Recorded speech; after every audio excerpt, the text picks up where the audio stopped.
Vignesh Puthur Chinaman ആയതിന് പിന്നിൽ ഒരു ത്രില്ലിംഗ് കഥയുണ്ട്. അത് തുടങ്ങുന്നത് വിഘ്നേഷ് പുത്തൂർ എന്ന കണ്ണന്റെ സ്വന്തം നാട്ടിൽ നിന്നാണ്. കണ്ടം ക്രിക്കറ്റ് കളിക്കിടെ കണ്ണന്റെ അസാധാരണ ക്രിക്കറ്റ് രീതികൾ അയൽവാസി ഷെരീഫിന്റെ ശ്രദ്ധയിൽപ്പെടുകയായിരുന്നു.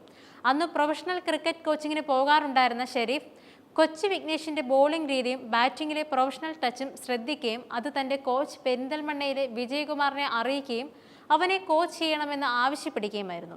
താൻ കോച്ചിൽ നിന്നും പഠിച്ചെടുത്തവയാണ് ജന്മവാസന എന്നോണം വിഘ്നേഷ് പുറത്തെടുത്തത് എന്നാണ് ഷെരീഫിനെ ഈ ഉദ്യമത്തിന് പ്രേരിപ്പിച്ച പ്രധാന ഘടകം. അതിനാൽ ഇവൻ പാടത്ത് കളിച്ച് നടക്കേണ്ടവനല്ലെന്ന ചിന്ത ഷെരീഫിനുണ്ടായി. ഇതിനിടയ്ക്ക് വീടിന്റെ തൊട്ടടുത്തുള്ള റോഡിൽ വെച്ച് ഷെരീഫിന്റെ ക്രിക്കറ്റ് കിറ്റ് ഉപയോഗപ്പെടുത്തി സ്റ്റിച്ച് ബോൾ ഉപയോഗിച്ച് പരിശീലിക്കുകയും ചെയ്തു.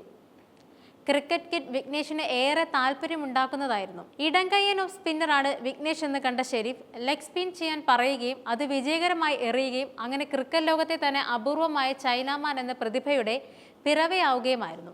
അന്ന് ബ്രാഡ് ഹോഗ് ആയിരുന്നു ഇത്തരത്തിൽ ബോൾ എറിഞ്ഞിരുന്നത്. ചൈനാമാൻ രീതി സ്വീകരിക്കുന്നത് വിഘ്നേഷിന് എളുപ്പത്തിൽ ക്രിക്കറ്റ് മേൽവിലാസം ഉണ്ടാക്കിയെടുക്കുന്നതിനും ഏറെ ദൂരം താണ്ടുന്നതിനും സഹായകമാകുമെന്നും ഷെരീഫ് ദീർഘവീക്ഷണം ചെയ്തിരുന്നു. കോച്ചിന്റെ സമ്മതം കിട്ടിയ ഉടനെ വിഘ്നേഷിന്റെ മാതാപിതാക്കളെ കണ്ട് കാര്യം പറഞ്ഞു. ഷെരീഫിനെ വിശ്വസിച്ച് അവർ അവനെ കോച്ചിങ്ങിന് വിട്ടു. മാത്രമല്ല പാടത്ത് വിഘ്നേഷ് കളിക്കുന്നില്ലെന്ന് ഷെരീഫ് ഉറപ്പാക്കുകയും ചെയ്തു. പിന്നീട് നടന്നത് ചരിത്രമാണ്. അത് ഇന്ന് മുംബൈ ഇന്ത്യൻസിലെ മിന്നും അരങ്ങേറ്റം വരെ എത്തി നൽകുന്നു. ബോളിംഗിൽ പുത്തൂരും തന്ത്രങ്ങളുമായി വിഘ്നേഷ് കുതിക്കുമെന്ന് ഉറപ്പാണ്.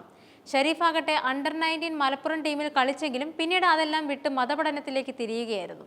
നിലവിൽ കോട്ടക്കലിലെ പള്ളിയിൽ ജോലി ചെയ്യുകയാണ് ഷെരീഫ് ചിറക്കൽ.